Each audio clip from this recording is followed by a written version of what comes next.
భారతదేశానికి స్వతంత్రం అన్నది సిద్ధించిన అనంతరము స్వతంత్ర భారతదేశంలో విద్య కోసం ఏర్పాటు చేసినటువంటి మొట్టమొదటి విద్యా కమిషన్ 1948 సంవత్సరాల కాలంలో ఏర్పాటు చేసిన సర్వేపల్లి రాధాకృష్ణన్ కమిషన్.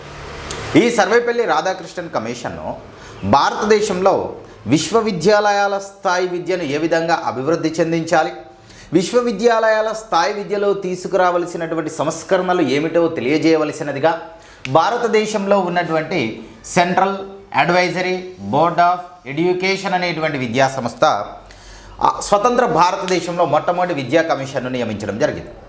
ఈ కమిషన్కు చైర్పర్సన్ సర్వేపల్లి రాధాకృష్ణన్ కావున ఈ కమిషన్ను ఎస్పీఆర్ కమిషన్గా పేర్కొంటాం. సర్వేపల్లి రాధాకృష్ణన్ కమిషన్ విశ్వవిద్యాలయాల స్థాయి విద్యలో సంస్కరణల కోసం ఈ కమిషన్ ఏర్పాటు చేయబడింది. రేపు మీరు ఉపాధ్యాయులుగా విధులను నిర్వర్తించేటువంటి రోజున మీరు పాఠశాల స్థాయి విద్యార్థులతో వ్యవహరించవలసి ఉంటుంది. కాబట్టి ఈ కమిషన్ విశ్వవిద్యాలయాల స్థాయిలో తీసుకురావలసిన సంస్కరణలు తెలియజేస్తుంది. మీరేమో పాఠశాల స్థాయిలో వ్యవహరిస్తారు కాబట్టి దీనిని మనకు సిలబస్లో నుండి తొలగించడం జరిగింది. మీకు అర్థమయ్యే ఉంది. ఎస్, ఇది విశ్వవిద్యాలయాల స్థాయి సంస్కరణలను తెలియజేస్తుంది. మనం పాఠశాల స్థాయిలో వ్యవహరిస్తాం కాబట్టి మనకు సిలబస్లో పాఠశాల స్థాయిలో ఏర్పాటు చేసినటువంటి విద్యా కమిటీలు కమిషన్లను గురించి మాత్రమే ఇవ్వడం జరిగింది. కానీ అదనంగా ప్రశ్నలు సంధిస్తూ ఉన్నాడు కాబట్టి వీటిని మనం ఇక్కడ ప్రస్తావించుకుంటున్నాం. తదనంతరం అనగా ఎస్పీఆర్ కమిషన్ అనంతరము భారతదేశంలో విద్య కోసం ఏర్పాటు చేసినటువంటి మరో కమిషను, ఈ కమిషన్ను 23/10/1951 సంవత్సరంలో ఏర్పాటు చేయడం జరిగింది. ఈ కమిటీ యొక్క చైర్పర్సన్, ఒక కమిటీని ఏర్పాటు చేయడం జరిగింది. ఈ కమిటీకి చైర్పర్సన్ బీజీ కేర్ కావున ఈ కమిటీని బీజీ కేర్ కమిటీగా పేర్కొంటాం. మరి ఏం తెలియజేస్తుంది ఈ కమిటీ అంటే, భారతదేశంలో ప్రాథమిక విద్య యొక్క నిర్వహణలో ప్రభుత్వాలు, స్థానిక ప్రభుత్వాలు లేదా స్థానిక సంస్థలకు ప్రాథమిక విద్య నిర్వహణలో ప్రభుత్వాలు మరియు స్థానిక సంస్థల యొక్క విధానాలను, సంబంధాలను గురించి ఈ కమిటీ తెలియజేస్తుంది. సో వీరు చేసినటువంటి కొన్ని ముఖ్యమైనటువంటి ప్రతిపాదనలను పరిశీలించినట్లయితే, ప్రాథమిక పాఠశాలల యొక్క నిర్వహణను స్థానిక సంస్థలకు అప్పగించాలి. ప్రాథమిక పాఠశాలల నిర్వహణను ఈ స్థానిక సంస్థలకు అప్పగించాలి. ఈ స్థానిక సంస్థలు ఆ ప్రాథమిక పాఠశాలలను నిర్వహించుటకు అనుగుణంగా ప్రభుత్వాలు ఈ సంస్థలకు ఆర్థిక సహాయం చేయాలి. అది వీళ్ళు తెలియజేసినటువంటి అంశం. అనగా ప్రాథమిక విద్య నిర్వహణలో రాష్ట్ర ప్రభుత్వాలు లేదా ప్రభుత్వాలు స్థానిక సంస్థల మధ్య ఉండేటువంటి సంబంధాలను గురించి ఈ కమిటీ తెలియజేయడం జరిగింది. ఎలా ఉండాలి సంబంధాలు అంటే, స్థానిక సంస్థలు ప్రాథమిక పాఠశాలల నిర్వహణ బాధ్యతను తీసుకోవాలి. ఈ స్థానిక సంస్థలు ప్రాథమిక పాఠశాలల నిర్వహణకు రాష్ట్ర ప్రభుత్వాలు ఈ సంస్థలకు ఆర్థిక సహాయాన్ని అందించాలి అనేటువంటి అంశాన్ని ఈ కమిటీ తెలియజేస్తుంది. తర్వాత పాఠశాలలను తనిఖీ చేయుటకు కావలసినటువంటి సౌకర్యాలను ఏర్పాటు చేయాలి అనేటువంటి అంశాన్ని ఈ కమిటీ తెలియజేస్తుంది. మరియు పాఠ్య పుస్తకాలను రూపొందించడంలో అధికారుల యొక్క, అనాధికారుల యొక్క సేవలను వినియోగించుకోవాలి అనేటువంటి అంశాన్ని తెలియజేస్తుంది. జిల్లా విద్యా బోర్డులను ఏర్పాటు చేయాలి. ఇది మనకు సిలబస్లో లేదు కానీ ప్రశ్న సంధించడానికి అవకాశం ఉంటుంది కాబట్టి దీని గురించి మనం ఇక్కడ ప్రస్తావించుకున్నాం. ఇంకా మనకు సిలబస్ పరిధిలో ఉన్నటువంటి ముఖ్యమైనటువంటి అంశము 1952-53 సెకండరీ ఎడ్యుకేషన్ కమిషన్ లేదా మాధ్యమిక విద్యా కమిషన్. ఈ కమిషన్కు చైర్పర్సన్గా మద్రాస్ విశ్వవిద్యాలయ వైస్ ఛాన్సలర్గా విధులను నిర్వర్తిస్తున్నటువంటి డాక్టర్ లక్ష్మణస్వామి మొదాలియర్ను నియమించడం జరిగింది. కాబట్టి ఈ కమిషన్ను మొదాలియర్ కమిషన్గా పేర్కొంటాం. రైట్, జాగ్రత్తగా గమనించినట్లయితే మొదలియర్ కమిషన్ లేదా secondary education commission chairperson Mudaliar. ఈ మొదలియర్ గారు ఈ చైర్పర్సన్ కావడానికి పూర్వం, ఈ కమిషన్కి చైర్పర్సన్ కావడానికి పూర్వం ఏ విధులు నిర్వర్తిస్తున్నారు అంటే, మద్రాస్ విశ్వవిద్యాలయ వైస్ ఛాన్సలర్గా విధులను నిర్వర్తిస్తున్నారు. అలాంటి ఈ మొదలియర్ అధ్యక్షతన 1952 సంవత్సరాల కాలంలో సెకండరీ ఎడ్యుకేషన్ కమిషన్ను నియమించడం జరిగింది. ఎస్, ఈ కమిషన్ను నియమించినది ఎవరు అంటే, ఈ కమిషన్ను కేబ్ నియమించడం జరిగింది. Central advisory board of education. భారతదేశంలో కేబ్ నియమించినటువంటి రెండవ విద్యా కమిషను సెకండరీ ఎడ్యుకేషన్ కమిషన్. మొదటి విద్యా కమిషన్ ఎస్పీఆర్ కమిషన్, రెండవ విద్యా commission secondary education commission. Right, very clear. మరి ఈ విద్యా కమిషన్ యొక్క ఉద్దేశం ఏంటి, ఎందుకోసం సెకండరీ ఎడ్యుకేషన్ కమిషన్ అనేది ఏర్పాటు చేయడానికి గల కారణం ఏంటి అనేటువంటి అంశాన్ని పరిశీలించినట్లయితే, భారతదేశానికి స్వతంత్రం సిద్ధించిన తర్వాత మొట్టమొదటి విద్యా కమిషన్ ఎస్పీఆర్ విద్యా కమిషన్ అంటున్నాం, లేదా విశ్వవిద్యాలయాల స్థాయి విద్యా కమిషన్ అంటున్నాం. ఈ కమిషను విశ్వవిద్యాలయాల స్థాయిలో తీసుకురావలసినటువంటి సంస్కరణలను గురించి తెలియజేసేది. ఈ కమిషన్ ద్వారా భారతదేశంలో విశ్వవిద్యాలయాల స్థాయి విద్య అభివృద్ధి చెందించబడింది. మరి భారతదేశంలో విశ్వవిద్యాలయాల స్థాయి విద్యకు దిగువన ఉన్నటువంటి విద్య ఏంటి అంటే మాధ్యమిక విద్య. మరి అలాంటి మాధ్యమిక విద్యను బలోపేతం చేయడానికి, ఆ విధమైనటువంటి మాధ్యమిక విద్యను అభివృద్ధి చెందించడం కోసము సలహాలను, సూచనలను, ప్రతిపాదనలను చేయవలసినదిగా central advisory board of education, Madras విశ్వవిద్యాలయ వైస్ ఛాన్సలర్ అయినటువంటి లక్ష్మణస్వామి మొధాలియర్ అధ్యక్షతన ఈ కమిషన్ను నియమించడం జరిగింది. ఈ కమిషన్ వారు, మొధాలియర్ కమిషన్ వారు 29/8/1953 సంవత్సరంన 15 అధ్యాయాలతో కూడుకున్నటువంటి 240 నుంచి 250 పేజీలతో కూడుకున్నటువంటి వారి యొక్క నివేదికను కేంద్ర ప్రభుత్వానికి సమర్పించడం జరిగింది. మరి ఈ నివేదిక యొక్క లేదా ఈ విద్యా కమిషన్ యొక్క ప్రధానమైనటువంటి ఉద్దేశం ఏమి అనగా, భారతదేశంలో మాధ్యమిక విద్యను బలోపేతం చేయటం, మాధ్యమిక విద్య అభివృద్ధి. కమిషన్ పేరే సెకండరీ ఎడ్యుకేషన్ కమిషన్, మాధ్యమిక విద్యా కమిషన్. కమిషన్ ఉద్దేశ్యము భారతదేశంలో మాధ్యమిక విద్యను బలోపేతం చేయటము, మాధ్యమిక విద్యను అభివృద్ధి చెందించటం. ఈ కమిషన్ యొక్క లక్ష్యాలను పరిశీలించినట్లయితే, భారతదేశంలో ప్రజాస్వామ్య పౌరసత్వాన్ని అభివృద్ధి చెందించటం, ప్రజాస్వామ్య పౌరసత్వాన్ని అభివృద్ధి చెందించడం అనగా, విద్య ద్వారా భారత సమాజం ఏ విధంగా తయారు కావాలి అంటే, భారత ప్రజాస్వామ్యాన్ని పరిరక్షిస్తూ భారతీయులు బాధ్యతాయుతముగా వ్యవహరించగల, వారి యొక్క హక్కులను అనుభవిస్తూ విధులను సమర్థవంతంగా నిర్వర్తించేటువంటి బాధ్యతాయుత పౌర సమాజాన్ని తయారు చేసే విధముగా విద్య అనేది ఉండాలి. మరియు భారతీయుల్లో వృత్తి సంబంధ సామర్థ్యాలను పెంపొందించాలి. కారణం ఏమనగా, భారతదేశము పేద దేశం, అప్పటి వరకు అనేక రకాలుగా దోపిడీలకు గురైనటువంటి దేశం. మరి అలాంటి భారతదేశంలో ముఖ్యంగా పేదరికం అనేది ఎక్కువగా ఉన్నటువంటి కారణంగా, పాఠశాల స్థాయిలో విద్యను అభ్యసించినటువంటి ప్రతి విద్యార్థి కూడా ఏదేని ఒక వృత్తిలో నిమగ్నమై వారి పోషణను వారే స్వయంగా సమకూర్చుకునే విధముగా భారతదేశంలో విద్యార్థుల్లో వృత్తి సంబంధమైనటువంటి సామర్థ్యాలను పెంపొందించడము ఈ నివేదిక యొక్క లక్ష్యంగా పెట్టుకోవడం జరిగింది. ఈ నివేదిక యొక్క మరో లక్ష్యము భారతీయుల్లో మూర్తిమత్వాన్ని అభివృద్ధి చెందించటం. సో విద్య ద్వారా విద్యార్థుల్లో శీల నిర్మాణం జరగాలి, విద్యార్థుల్లో మూర్తిమత్వ అభివృద్ధి అనేది జరగాలి. మరియు భారతదేశానికి అప్పుడే స్వతంత్రం అనేది సిద్ధించింది. అప్పటి వరకు భారతదేశంను ఆంగ్లేయులు పరిపాలించారు. ఇప్పుడు స్వతంత్ర భారతదేశంను స్వయంగా భారతీయులే పరిపాలించుకోవాలి.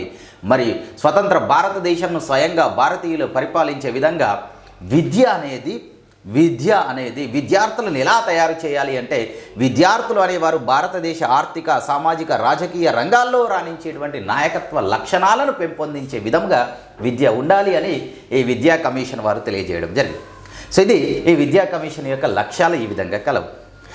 ఈ విద్యా కమిషన్ యొక్క విద్యా స్వరూపంను పరిశీలించినట్లయితే వెరీ వెరీ వెరీ ఇంపార్టెంట్. ఇది ఇటీవలి కాలంలో ఈ అంశము వార్తల్లోనికి వచ్చింది కాబట్టి ఇది చాలా ముఖ్యమైనది.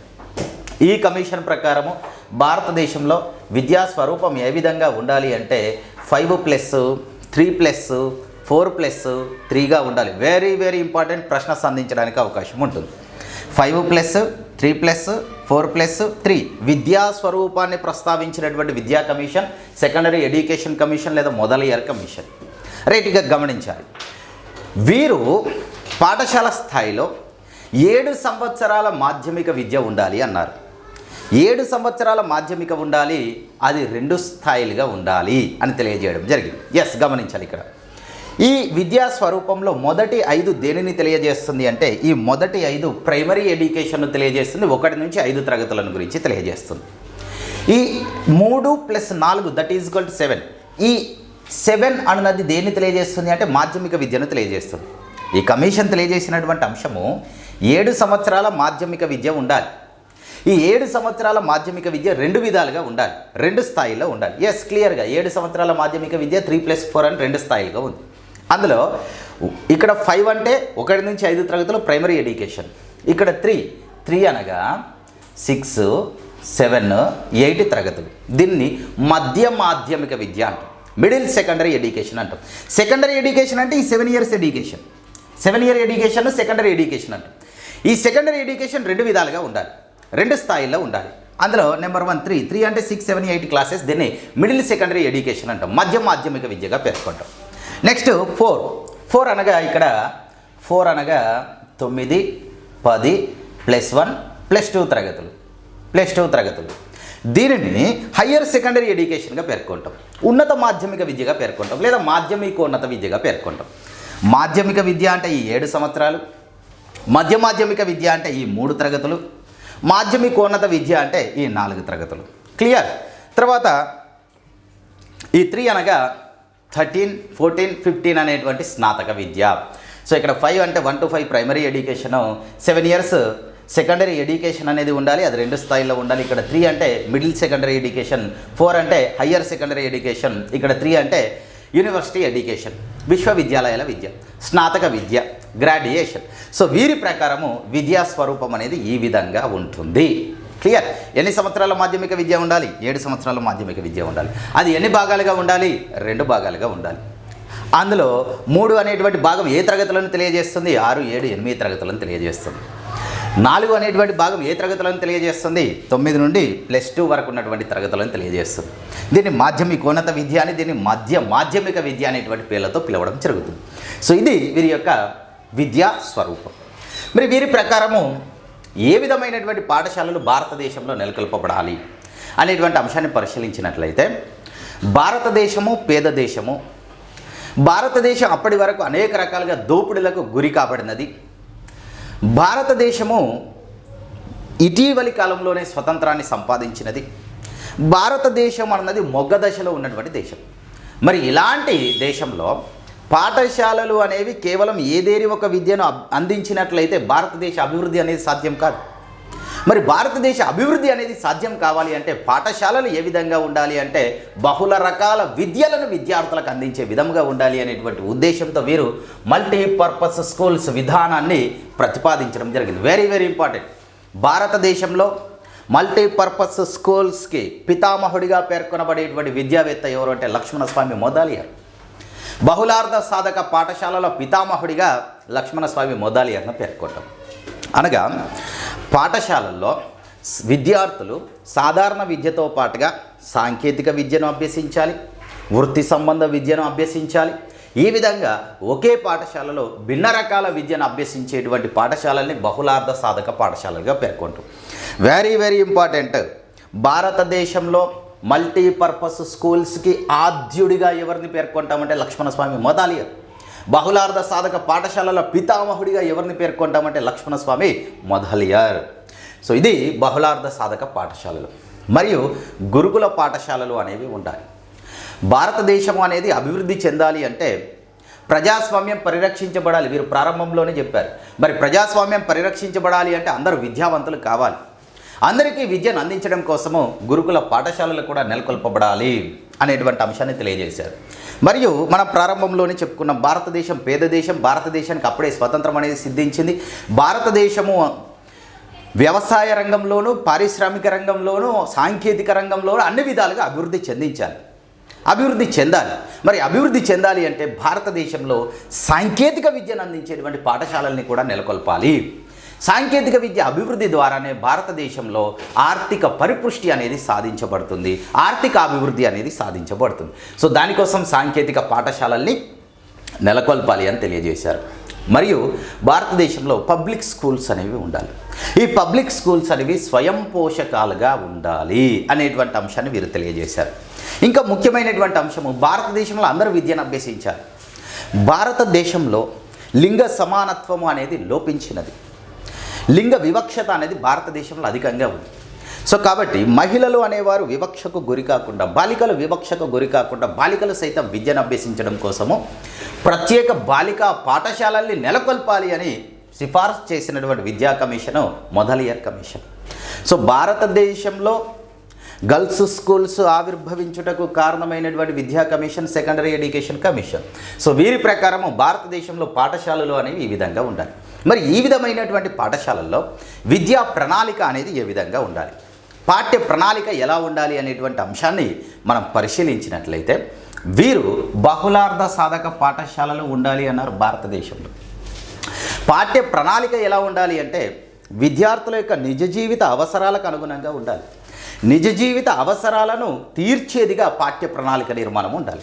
సో దానికోసము సాంప్రదాయక విద్యా కోర్సులలో భాగంగా భాషలు, గణితము, విజ్ఞాన శాస్త్రము, సామాజిక శాస్త్రాలు, సంగీతము, కళలు, సాహిత్యము మొదలైన వాటిని అభ్యసించడంతో పాటుగా వృత్తి సంబంధమైనటువంటి వ్యవసాయము, అడవుల పెంపకము, పశుపోషణ మొదలైన వాటిని పాఠ్య ప్రణాళికలో భాగం చేయాలి అని తెలియజేయడం జరిగింది. వృత్తి సంబంధ సామర్థ్యాలను కూడా పెంపొందించాలి. దాన్ని వీరు ఈ విద్యా కమిషన్ యొక్క లక్ష్యంగా పేర్కొన్నారు. కాబట్టి పాఠ్య ప్రణాళికలో వాటిని భాగం చేయాలి. మరియు భారతదేశంలో ఉన్నటువంటి విద్యార్థుల్లో మూర్తిమత్వాన్ని అభివృద్ధి చెందించాలి అన్నారు. ఒక రకమైనటువంటి శీలాన్ని నిర్మించుకోవాలి, సమగ్రంగా అభివృద్ధిని సాధించాలి. సో భారతీయుల్లో ఉన్నటువంటి ముఖ్యంగా విద్యార్థుల్లో మూర్తిమత్వాన్ని అభివృద్ధి చెందించడం కోసము పాఠశాలల్లో వ్యాయామ విద్యను ప్రవేశపెట్టడం జరిగింది. స్కౌట్స్ అండ్ గైడ్స్ను ప్రవేశపెట్టడం జరిగింది. దీనితో పాటుగా భారతదేశంలో ఉన్నటువంటి పాఠశాలల్లో ఎన్ఎస్ఎస్, ఎన్సిసి లాంటి కార్యక్రమాలను ప్రవేశపెట్టాలి అని సిఫార్సు చేసినటువంటి విద్యా commission Lakshmanaswami Mudaliar commission. So ఇలాంటి ప్రశ్నలు సంధించడానికి అవకాశం ఉంటుంది. వీటి ద్వారా మంచి శీల నిర్మాణం అనేది జరుగుతుంది. మంచి నాయకత్వ లక్షణాలను అభివృద్ధి చెందించుకోవడానికి అవకాశం ఉంటుంది.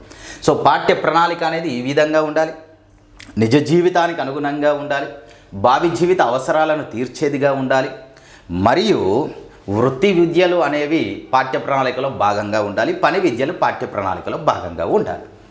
సో ఇది పాఠ్య ప్రణాళిక. మరి వీరి ప్రకారం విద్య ఏ విధంగా ఉండాలి? మనం నేర్చుకున్న భారతదేశం పేద దేశం కాబట్టి భారతదేశము ఆహారోత్పత్తిని సాధించాలి. సో దానికోసము వ్యవసాయ విద్యను పాఠశాల స్థాయి నుండి ప్రవేశపెట్టాలి. భారతదేశంలో ఉన్నటువంటి భారతీయులు స్వయం పోషకత్వాన్ని సాధించాలి. దానికోసం వృత్తి విద్యను పాఠశాల స్థాయి నుండి ప్రవేశపెట్టాలి. వ్యవసాయ విద్య, వృత్తి విద్య, సాంప్రదాయక విద్య, సాంకేతిక విద్య వీటిని పాఠశాల స్థాయి నుండి బోధించాలి. మాధ్యమిక స్థాయిలో వీటిని భాగం చేయాలి అని చెప్పేసి ఈ కమిషన్ తెలియజేస్తుంది. తర్వాత ఈ కమిషన్ ప్రకారము ఈ పాఠ్య ప్రణాళికను ఏ విధమైనటువంటి బోధనా పద్ధతుల్లో, బోధనా వ్యూహాలను అనుసరిస్తూ బోధించాలి అనే అంశాన్ని పరిశీలించినట్లయితే బోధన అన్నది మాధ్యమిక స్థాయిలో ఉన్నటువంటి విద్యార్థులను ఆకర్షించే విధముగా ఉండాలి, వారి యొక్క స్థాయికి అనుగుణంగా ఉండాలి, వారి అభిరుచులకు అనుగుణంగా ఉండాలి అనేటువంటి ఉద్దేశంతో వీరు కృత్యాధార బోధనా పద్ధతిని ప్రతిపాదించడం జరిగింది. ప్రతి అంశంను కృత్యాల ద్వారా బోధించడం మరియు ప్రాజెక్టు పద్ధతిని వీరు ప్రతిపాదించారు. సో వీరి ప్రకారం బోధనా పద్ధతులు activity based learning method and project method. మరి వీరి ప్రకారము పరీక్ష విధానం అనేది ఏ విధంగా ఉండాలి అనేటువంటి అంశాన్ని పరిశీలించినట్లయితే పరీక్షల్లో వ్యక్తి నిష్ఠతకు అవకాశం ఉండేటువంటి వ్యాసరూప సమాధాన ప్రశ్నల కంటే విషయ నిష్ఠతకు అవకాశం ఉండేటువంటి లక్ష్యాత్మక ప్రశ్నలు అధికంగా ఉండాలి అనేటువంటి అంశాన్ని వీరు మొట్టమొదటిగా ప్రస్తావించారు. పరీక్షల్లో లక్ష్యాత్మక ప్రశ్నలు ఎక్కువగా ఉండాలి. లక్ష్యాత్మక ప్రశ్నలు విషయ నిష్ఠతకు తావునిస్తాయి. వ్యాసరూప సమాధాన ప్రశ్నలు వ్యక్తి నిష్ఠతకు తావునిస్తాయి. కాబట్టి వాటిని తొలగించి లక్ష్యాత్మక ప్రశ్నలు అనేవి ఎక్కువగా ఉండాలి. మరియు మాధ్యమిక స్థాయిలో, సెకండరీ స్థాయిలో బోర్డు పరీక్షలు నిర్వహించాలి అని వీరు తెలియజేశారు. బోర్డు పరీక్షలు ఎక్కడ ఉండాలి? సెకండరీ స్థాయిలో ఉండాలి. మరి సెకండరీ ఎడ్యుకేషన్ ఎన్ని సంవత్సరాలుగా ఉండాలి? 7 సంవత్సరాలుగా ఉండాలి. మరి సెకండరీ ఎడ్యుకేషన్లో ఉన్న తరగతులు ఏంటి? 6 నుండి +2 వరకు. బోర్డు పరీక్షలు ఈ స్థాయిలో నిర్వహించాలి. అందుకనే మనకు 7th క్లాస్లో బోర్డు పరీక్ష ఉంటుంది, 10వ తరగతిలో బోర్డు పరీక్ష ఉంటుంది, +2లో బోర్డు పరీక్ష ఉంటుంది. సెకండరీ స్థాయిలో బోర్డు పరీక్షలు నిర్వహించాలి. రైట్, ఇక్కడ వీరు పరీక్షలను గురించి ప్రస్తావించినటువంటి మరో ముఖ్యమైనటువంటి అంశము వీరు క్లియర్గా తెలియజేశారు. ఏమని? లక్ష్యాత్మక ప్రశ్నలు అనేవి ఎక్కువగా ఉంటాయి. దీని ద్వారా మూల్యాంకనం సమర్థవంతంగా నిర్వర్తించబడుతుంది. మూల్యాంకనం సమర్థవంతంగా నిర్వర్తించబడినట్లయితే విద్యార్థులపైన పరీక్షల భారము, పరీక్షల ఒత్తిడి అనేది తగ్గించబడుతుంది. సో దానికోసం వీరు తెలియజేసినటువంటి అతి ముఖ్యమైనటువంటి అంశము, విద్యార్థులు రాసినటువంటి పరీక్షా పత్రాలు ఏవైతే ఉంటాయో ఆ పరీక్షా పత్రాలను నాణ్యత కలిగి ఉన్నటువంటి సంస్థయే మూల్యాంకనం చేయాలి. Very very important. నాణ్యతను కలిగి ఉన్నటువంటి సంస్థ మూల్యాంకనాన్ని చేపట్టాలి అనేటువంటి అంశాన్ని ఈ కమిషన్ తెలియజేయడం జరిగింది. రైట్. మరియు 10వ తరగతిలో కానీ +2లో కానీ 10వ తరగతిలో కానీ +2లో కానీ ఈ 10వ తరగతి లేదా +2లో నిర్వహించేటువంటి వార్షిక పరీక్షల్లో ఉత్తీర్ణతను సాధించలేనటువంటి విద్యార్థులు ఎవరైతే ఉంటారో వారి విద్య అక్కడితోనే ఆగిపోతుంది. వారు ఉన్నత విద్యను అభ్యసించడానికి అవకాశం ఉండదు. ఉన్నత విద్యను అభ్యసించాలి అంటే ఒక విద్యా సంవత్సర కాలము అక్కడ వారికి గ్యాప్ అనేది ఏర్పడుతుంది. సో మరి దాన్ని పూరించడం కోసము ఈ కమిషన్ వారు 10వ తరగతిలో మరియు +2 తరగతుల్లో ఉత్తీర్ణతను సాధించలేనటువంటి విద్యార్థులు ఉన్నత విద్యను అభ్యసించడం కోసం వారికి సప్లిమెంటరీ పరీక్షలను నిర్వహించాలి అని సిఫారసు చేసినటువంటి కమిషన్ సెకండరీ ఎడ్యుకేషన్ కమిషన్. ఇది చాలా కీలకమైనటువంటి అంశం. మరియు వీరు తెలియజేసినటువంటి మరో ముఖ్యమైనటువంటి అంశము, 10 తరగతుల అనంతరం కానీ +2 అనంతరం కానీ విద్యార్థులు వృత్తి విద్యా కోర్సులను ఎన్నుకొని అభ్యసించుటకు అవకాశం కల్పించాలి అని తెలియజేశారు. Very very important. ఈ సిఫార్సులో భాగంగానే, ఈ సిఫార్సుకు అనుగుణంగానే మనకు పాలిసెట్ అనేటువంటి పరీక్ష వచ్చింది, అగ్రిసెట్ అనేటువంటి పరీక్ష వచ్చింది, ఎంసెట్ అనేటువంటి పరీక్ష వచ్చింది. ఇలాంటి రకరకాల ఈ సెట్ పరీక్షలు ఏవైతే ఉన్నాయో, కామన్ ఎంట్రన్స్ టెస్టులు ఏవైతే ఉన్నాయో, ఈ టెస్టులన్నీ ఆవిర్భవించుటకు కారణమైనటువంటి విద్యా కమిషన్ ఏంటి అంటే ఈ కమిషన్. ఆ అర్హత పరీక్ష ద్వారా, ఎంట్రన్స్ పరీక్షల ద్వారా వీరు వృత్తి విద్యా కోర్సులను ఎన్నుకొని అభ్యసించుటకు అవకాశం ఉంటుంది. భారతదేశంలో సాంకేతిక విద్యను, వృత్తిపరమైనటువంటి విద్యను అభివృద్ధి చెందించడానికి అవకాశం ఉంటుంది అనేటువంటి ఉద్దేశంతో ఈ అంశాలన్నింటినీ వీరి యొక్క సిఫార్సుల్లో ప్రస్తావించడం జరిగింది. సో ఇది పరీక్షా విధానం. తర్వాత వీరి ప్రకారము ఉపాధ్యాయులు ఏ విధంగా ఉండాలి అంటే, మాధ్యమిక స్థాయిలో బోధించేటువంటి ఉపాధ్యాయుడు తప్పనిసరిగా డిగ్రీ స్థాయిలో ఉపాధ్యాయ శిక్షణను పూర్తి చేయాలి. డిగ్రీ విద్యను అభ్యసించి ఉపాధ్యాయ శిక్షణను పూర్తి చేసినటువంటి వారు మాత్రమే మాధ్యమిక స్థాయిలో బోధించడానికి అర్హులు అవుతారు అనేటువంటి అంశాన్ని వీరు తెలియజేశారు. మరియు వీరు ప్రస్తావించినటువంటి అతి ముఖ్యమైనటువంటి అంశము, ఉపాధ్యాయులకు జీవిత బీమా సౌకర్యాన్ని కల్పించాలి, ప్రావిడెంట్ ఫండ్ సౌకర్యాన్ని కల్పించాలి. అనగా ఉపాధ్యాయులకు ప్రావిడెంట్ ఫండ్ PF సౌకర్యాన్ని కల్పించాలి అని తెలియజేసినటువంటి విద్యా కమిషను సెకండరీ విద్యా కమిషన్. మరియు ఉపాధ్యాయులను గురించి వీరు ప్రస్తావించిన మరో ముఖ్యమైనటువంటి అంశము, సామర్థ్యమును కలిగి ఉన్నటువంటి ఉపాధ్యాయులు 60 సంవత్సరాల కాలం వరకు విధులలో కొనసాగవచ్చు అనేటువంటి అంశాన్ని వీరు ప్రస్తావించారు మొట్టమొదటిగా. అనగా వీరి ప్రకారము ఉపాధ్యాయ పదవీ విరమణ వయస్సు 60 సంవత్సరాలుగా వీరు తెలియజేయడం జరిగింది. సో ఇది ఉపాధ్యాయులు. మరి ఈ విద్యా కమిషను భారతదేశంలో ఎలాంటి సంస్థలు ఉండాలి, ఏ విధమైనటువంటి కమిటీలను తర్వాత నియమించాలి అనేటువంటి అంశాలను కూడా సిఫార్సు చేయడం జరిగింది. వాటిని పరిశీలించినట్లయితే భారతదేశంలో ఉన్నటువంటి మాధ్యమిక విద్యను బలోపేతం చేయడానికి, మాధ్యమిక విద్యను అభివృద్ధి చెందించడానికి దేశవ్యాప్తంగా కేంద్రీయ మాధ్యమిక విద్యా పరిషత్ను ఏర్పాటు చేయాలి అని వీళ్ళు సిఫార్సు చేశారు. మరియు భారతదేశ అభివృద్ధికి అనుగుణమైనటువంటి పాఠ్య ప్రణాళికతో కూడుకున్నటువంటి టెక్స్ట్ బుక్లను ముద్రించడం కోసము టెక్స్ట్ బుక్స్ కమిటీలను ఏర్పాటు చేయాలి అని వీరు సిఫార్సు చేయడం జరిగింది. ఇది ఈ లక్ష్మణస్వామి మొధాలియర్ కమిషన్కు సంబంధించినటువంటి సిఫార్సులు, ప్రతిపాదనలు. మరి ఈ కమిషన్ యొక్క ఫలితాలను ఒక్కసారి మనం పరిశీలించినట్లయితే, ఈ కమిషన్ ద్వారా భారతదేశంలో మాధ్యమిక విద్యను అభివృద్ధి చెందించడం కోసము, మాధ్యమిక విద్యను బలోపేతం చేయడానికి, మాధ్యమిక విద్యను సమన్వయం చేయడానికి అఖిల భారత మాధ్యమిక విద్యా పరిషత్ అనేటువంటి ఒక సంస్థను నెలకొల్పడం జరిగింది. మరియు దానితో పాటుగా నైపుణ్యముగా మూల్యాంకనమును నిర్వర్తించేటువంటి లేదా గుర్తింపును కలిగినటువంటి ఒక సంస్థ మాత్రమే మూల్యాంకనాన్ని చేపట్టాలి అని వీళ్ళు తెలియజేశారు. కాబట్టి దానికి అనుగుణంగా భారతదేశంలో 1953 సంవత్సరంలో కేంద్ర మూల్యాంకన బోర్డును ఏర్పాటు చేయడం జరిగింది. వీరి సిఫార్సుల ద్వారా భారతదేశంలో మల్టీపర్పస్ స్కూల్స్ అనేవి ఆవిర్భవించాయి. అందుకనే మనం ప్రారంభంలోనే చెప్పుకున్నాం, భారతదేశంలో ఫాదర్ ఆఫ్ మల్టీపర్పస్ స్కూల్స్గా ఎవరిని పేర్కొంటాము అంటే లక్ష్మణస్వామి మొదలియార్. తర్వాత వీరు భారతదేశ అభివృద్ధికి తగినటువంటి పాఠ్య ప్రణాళికలతో కూడుకున్నటువంటి టెక్స్ట్ బుక్స్ను రూపొందించాలి, దానికోసం టెక్స్ట్ బుక్స్ కమిటీలను ఏర్పాటు చేయాలి అని తెలియజేశారు. సో దానికి అనుగుణంగానే భారతదేశానికి అంతటికీ పాఠ్య ప్రణాళికను రూపొందించేటువంటి ఒక విద్యా సంస్థ నెలకొల్పబడినది. ఆ విద్యా సంస్థయే ఎన్సీఆర్టీ అనేటువంటి విద్యా సంస్థ. ఈ ఎన్సీఆర్టీ అనేటువంటి విద్యా సంస్థ భారతదేశంలో వీరి యొక్క సిఫార్సులకు అనుగుణంగా 1961 సంవత్సరాల కాలంలో నెలకొల్పబడింది. క్లియర్? దీన్ని మీరు అసోసియేట్ చేసుకోవాలి. ఈ సంవత్సరంలోనే భారతదేశంలో వరకట్న నిషేధ చట్టం అనేది చేయబడినది. సరిగ్గా అదే సంవత్సరంలో భారతదేశంలోని పాఠశాలలకు కావలసినటువంటి పాఠ్య ప్రణాళికను రూపొందించడం కోసము NCERT, national council for education research and training అనేటువంటి ఈ విద్యా సంస్థ నెలకొల్పబడింది. సో ఇది ఈ సెకండరీ ఎడ్యుకేషన్కు సంబంధించినటువంటి సమగ్రమైనటువంటి సమాచారం. లక్ష్మణస్వామి మొదలియార్ యొక్క ప్రతిపాదనలన్నీ కూడా రెండవ పంచవర్ష ప్రణాళిక కాలంలో వీటన్నింటినీ సాధించుటకు కావలసినటువంటి నిధులను రెండవ పంచవర్ష ప్రణాళిక కాలంలో కేటాయించడం జరిగింది. సో ఇది సెకండరీ ఎడ్యుకేషన్ కమిషన్.